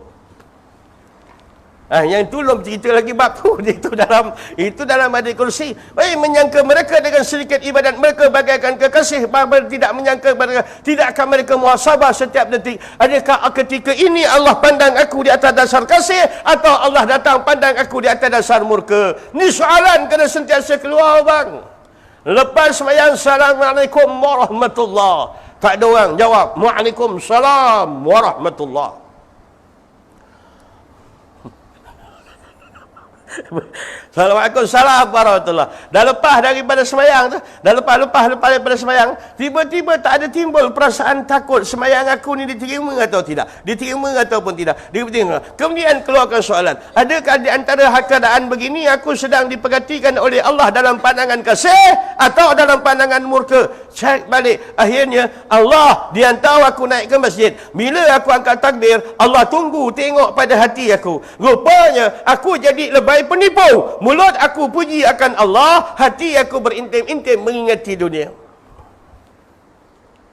Faham? Mulut cakap puji Allah, hati intim pada dunia. Dia puji bini dia, hati dia ada fasya sanda. Dia cakap bini dia, hati dia ada siapa lagi? Sebut-sebut artis yang cantik-cantik. Kau ni tak peka perkembangan semasa. Habis bang, itu di antara dikatakan orang yang beribadat kerana takut kepada neraka. Adakah perlu boleh ketakut kepada neraka? Hal keadaan dengan takut kepada Allah. Ayat pun Allah berkata, fattakun naral lati waquduhan nas wal hijarah uiddat lil kafirin. Fattakun naral lati, takut oleh kamu akan neraka yang aku siapkan, jadikan bahan bakarannya manusia dan juga batu untuk dibakar bagi golongan-golongan kafir. Orang Islam ni yang hal keadaan durhaka, dia boleh jadi umpan nak menyalakan api neraka untuk Allah bakar bagi golongan kafir. Allah kata, iddat lil kafirin.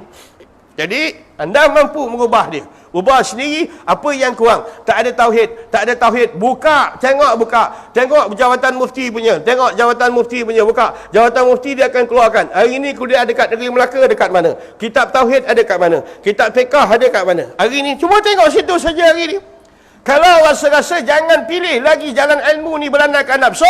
Fikir, saya ingatkan balik, perjuangan hidup adalah tauhid. Bahkan dalam soalan kubur adalah soalan tauhid. Sampai doa dia kata, wa adkhilnal jannata ma'al iman. Masukkanlah aku dalam syurga bersama dengan iman. Masih lagi bersoalankan tauhid, tuan-tuan. Okey. Allahu Akbar. Sian tengok bang. Ya, penat bang. Allah, kan balikkan dia termenung. Dengar saat sebelah cakap tadi, risau aku. Mbak John kau sebatang? Risau. Dalam risau tu John dah 2 batang. Kawan dia kata, aku lagi risau. Kau punya risau, rokok aku, habis. Engkau risau lah. Yang rokok aku kau pergi tarik, lagi aku lagi risau. John ni jam dah mahal. Berapa? Takut kau jawab apa dia. John sekarang dah mahal. Risau. Itu tak pakai bang. Saya katakan, kalau katakan hadis kursi, barang siapa yang menyesal dan takut dia dengan pendengaran tentang azab dan seksa terhadap daripada Allah Ta'ala, lalu dalam keadaan menzahirkan di antara penyesalannya pada lisan, lalu tidak mengambil akan tindakan selanjutnya, ini adalah bapa bagi segala munafik. Dengar cerita neraka tu, buat dah tu, aku takut, kecut satu badan aku kecut. Malam kan tengok balik gusti perempuan. Kalau gusti jantan tu, gusti perempuan. Henyak dia. Boleh. Gusti perempuan tu tuan, kalau dia gusti pakai telekong tu boleh tahan lagi. Tak tahulah kau ada channel Astro, gusti perempuan pakai telekong, ada? Kau bagi tahu aku channel berapa? Aku nak tengok. Kalau dia sebab, bila dalam keadaan tengok aja, besok dengar lagi kuliah. Astaghfirullahalazim, ngeri betul dengar cakap cerita neraka ni. Baca nak tercabut sendi aku takut. Balik sekarang tengok suka Olimpik, terjun papan anjal apa dia. Yang dia tengok tu pula bukan lelaki, perempuan. Yang ini bapa bagi segala munafik, seperti mana kata firman Allah Ta'ala dalam hadis kursi, kamu hal keadaan menyesal dengan mulut kamu, tidak menyesal dengan perbuatan taubat kamu adalah bapa munafik. Kamu berkawan dengan ulama, kamu tidak mendapat akan ilmunya. Kamu berkawan dengan ulama, kamu tidak dapat dengan adabnya. Kamu adalah sebapa-bapa munafik, kata Allah. Faham ya? Kawan dengan ulama, ambil ilmu ulama. Kawan dengan ulama, ambil akhlak ulama. Kawan dengan Habib, ambil anak Habib. Ambil ilmu Habib. Kalau kan sekadar kau kumpulkan gambar Habib banyak-banyak, engkau tak ikut akhlak dia. Kau kumpulkan gambar ulama banyak-banyak, engkau tak ikut hal keadaan cara dan ilmu dia. Siapa cakap? Allah menjatuhkan dalam hadis kursi, bapa bagi segala bapa orang munafik. Dia bangga banyak kenalan ulama, tapi tidak dapat mengikut akhlak ulama. Syad tengok. Pelan-pelan dah bang. Dah pukul 9 bang. Malam ni aku balik bini muda bang. Bini muda dia tak boleh lambat. Kena cepat. Ya bang ya. Kalau tuan-tuan rasa syahwat tak boleh. Berjalan-jalan. Tiba-tiba kat traffic light tu tengok amoy. Timbul gairah. Rasulullah kata patah balik. Selesaikan dengan bini kau di rumah. Dah selesai, dah mandi, jalan lagi. Sampai kat kubu nampak lagi. Syahwat lagi. Patah balik. Selesaikan kata Nabi. Aku takut kau mati tengah jalan dia. Apa dia? Aku takut dia mati tengah jalan je. Selesai kan? Dia bukan satu kerja bohong. Kadang-kadang beramal. Jelingan ekor tu Tuhan kira dalam Islam. Tengok peha ramai, nak tengok kawan-kawan sama-sama lebay, segan nak tengok. Dia jeling pakai ekor je. Rupa ada perkiraan di sisi Allah. Bang ya? Faham? Kalau siapa orang perempuan yang datang dekat dalam kuliah ni, pandai-pandai nak kau modify diri kau. Biar tertutup syahwat laki kau. Jangan kau terduduk dah, jangan kau buat kembang semangkuk kau kat rumah. Lalu laki dalam keadaan tak ada keinginan, bersyahwat daripada perempuan yang lain. Banyak cerita kisah di akhirat. Ya bang ya? Oi, faham? Cuba cakap. Ni cakap dalam masjid. Masjid Tengkira tak boleh bohong. Cakap. Ada tak niat kau nak kahwin dua? Ni masjid tau. Ni masjid tau. Kau jangan main-main. Kalau tak ada kata jalan, beramal. Tengok syahwat dibatal. Besok beramal lagi 5-6 bulan. Tengok syahwat dibatal. Syahwat ni satu benda yang terganggu. Orang yang melakukan maksiat, dia terhijab dengan amal bang. Orang yang melakukan riak dan takabur, dia terhijab daripada mengingat. Yang tadi terhijab daripada beribadat. Bila melakukan riak, takabur, ujub, sumah, hasad, dengki, unta, Baghdad, yang ini terhijab daripada mengingat. Bila tengok sesuatu dengan bersyahwat dan keinginan dengan syahwat, dia menutup pintu kelazatan dan keasyikan ketika beribadat dengan Allah. Ini 3 pintu kunci dia, nak kena jaga baik-baik. Ya? Faham? Kalau terhijab lagi cerita amal yang wajib, menandakan ada yang haram belum selesai. Kalau terhijab dia dengan kerja yang sunnah, maka masih lagi yang makruh belum selesai. Kalau dalam keadaan terhijab dia daripada malas melakukan ibadat, menandakan banyak lagi perkara sia-sia yang sedang dilakukan. Kerja sia-sia menghalang pada ibadat. Okey. Ambil faham pelan-pelan. Tu yang nombor 2. Jadi minta ada syurga. Ya Allah, masukkan aku syurga. Ya Allah, masukkan aku syurga. Ya Allah, masukkan aku syurga. Ya Allah, itu orang minta lah. Elak kalau syurga kau sembahyang kerana syurga, syurga tu makhluk. Adakah di antara apa orang tuduh kau kalau kau sembahyang kerana makhluk, bukan kerana Allah? Ini Sofi punya faham, bukan PK. Faham? Orang tanya apa di antara kemuncak Sofi hal keadaan di antara hijab yang boleh kata agak besar bagi ahli Sofi ini dalam perjalanan dalam menggapai ketuhanan. Akhirat itu merupakan blok yang paling besar dalam menggapai ketuhanan. Ada kala manusia beramal bukan nak menggapai ketuhanan, tetapi nak menggapai nikmat Allah bernama syurga, menggapai nikmat Allah nak jauh daripada neraka, menggapai nikmat Allah yang namanya bidadari. Kalau perempuan bidadora. Ada? Tak ada. Orang perempuan dekat dunia, kat akhirat mana ada lelaki? Tak ada. Lelaki dia sekali je atas dunia. Akhirat tak ada. Faham? Oi, kau tak payah nak janji dengan bini kau. Kau lah isteriku, dunia akhirat. Opah kau. Bila dia nak pergi kat lelaki dia, kata bidadari, "Hei, kau jangan dekat dengan jantan tu. Dia adalah isteri suami aku di alam akhirat. Engkau adalah suami dia ketika di dunia. Jauh kau daripada lebay ini." Puh, suka lebay. Pada muka kau, pada muka kau, pada muka kau. Dulu aku nak kahwin kau tak kasih. Pada muka kau. Hehehe. Faham bang? Oi. Engkau macam tak puas hati ya? Engkau nak dengan bini kau juga kat syurga besok. Ya Allah. Kacau orang kau ni. Pandang, buka dah pemikiran kau sikit. Jangan tertumpu kat bini kau je. Aku takut kau ada masalah. Minggu depan bawa limau biar aku mandikan. Limau sangkis tau. Limau biasa aku tak nak. Takkan tak puas. Dah 40 tahun jadi laki dia kat akhirat. Kat akhirat pun kau nak jadi dengan dia bini lagi. Jangan. Bidadari baik. Dia punya jari kelingking ni letak sebelah matahari, kata Rasulullah. Gelap matahari. Bercahaya jari. Dia tak ada head, dia tak ada nipas. Bersin tak ada, berkahak tak ada, kentut pun tak ada. Sama tak dengan bini dunia? Tengah-tengah tidur.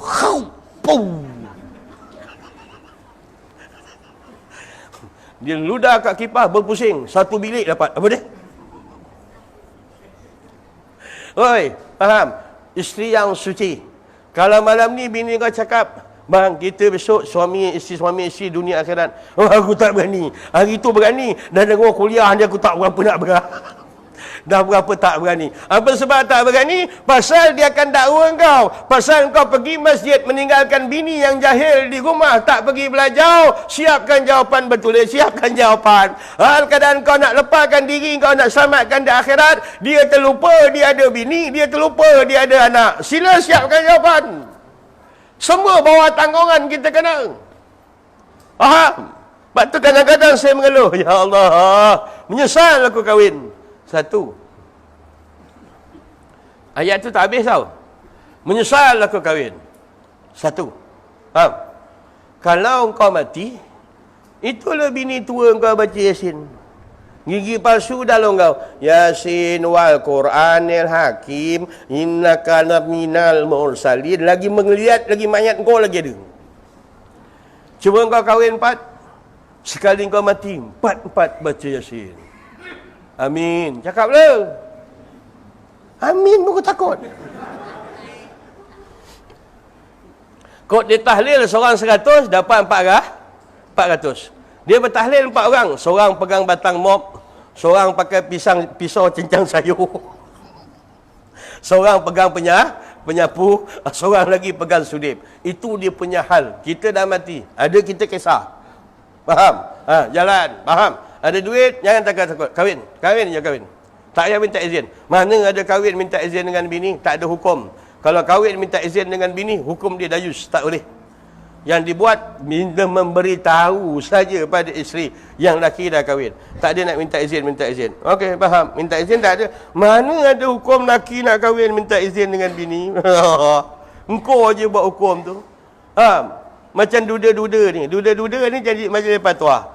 Bila hal keadaan nak kahwin dengan janda, bila abang nak minang saya, nanti dah dulu nak tanya anak-anak, nak minta izin. Mana kau dapat hukum bapa kahwin minta izin dengan anak ni? Kitab Babul Bahlul mana kau buka ni? Sayang, bila kita nak kahwin, ditanya mak janda pula. Mak janda kata, saya tak kisah bila-bila, tapi nak tanyalah anak dulu, nak minta kebenaran anak dulu. Ya Allah, patut kau jumpa dua-dua bodoh sama bodoh.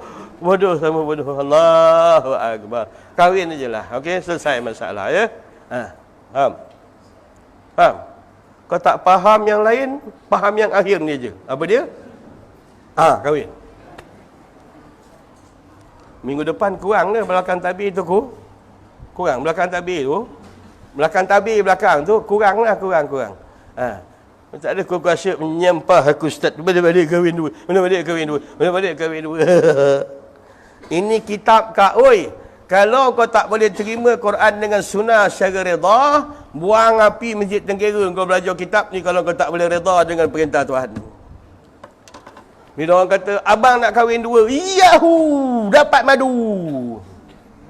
Baru boleh belajar tasawuf.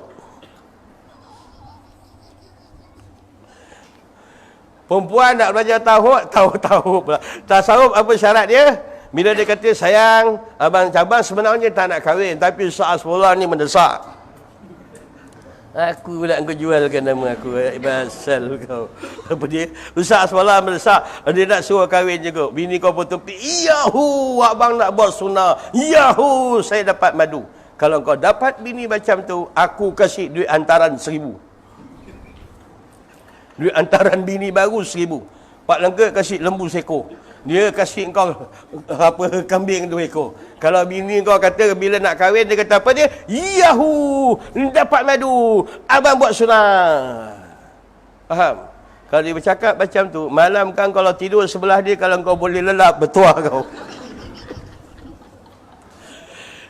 Tak pisau ke, tak ke gunting ke, tak ke apa, bawa tilam, wallahu a'lam. Ya Nabi, salam alaika, ya Rasul, salam alaika, ya Habib, salam alaika, salawatullah alaika, asyraqal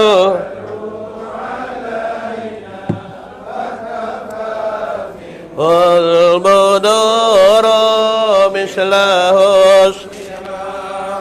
أين قدت يا وجه السرور أنت شمسنا